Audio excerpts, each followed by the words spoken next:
Hey guys, and welcome back to our YouTube channel. So for today's video guys, mag-unbox tayo ng ating Demo SG Space Boy guys. So ito guys, bago nyo siya makuha, ay kailangan nyo munang bumili ng 3 blind box bago itong item na to. So ito guys, hindi nyo mabibili sa iba, nandun lang to sa Pop Toy Show. So huwag na natin patagalin guys, i-unbox na natin.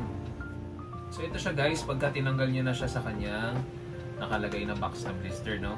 So open natin siya dito sa side. Yan. So check na natin guys. So yung pinaka-itsura niya guys, meron siya netong space helmet, no? Tapos pagka tinanggal nyo siya, yan. Ito yung pinaka-itsura niya guys. Alam ko meron dito sa ibang series guys eh. Alam ko guys, meron to sa ibang series, pero iba yung kulay niya guys. Tapos yung nakalagay sa likod guys, simple lang nakalagay SG or Singapore. Ang color combination niya guys ay black and red. Ay, silver and white and red. Ayan. Tapos meron din siyang silver sa kanyang helmet. Yung texture niya guys is matte, no?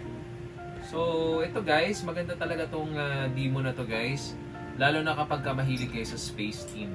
I'm sure magugustuhan niya talaga to. So yun na nga guys. Kung nagustuhan niyo ang ating unboxing video, huwag niyo kalimutan mag-like, subscribe, at mag-share ng ating YouTube channel. So paano? Bye-bye! Bye-bye! Yun! Luka!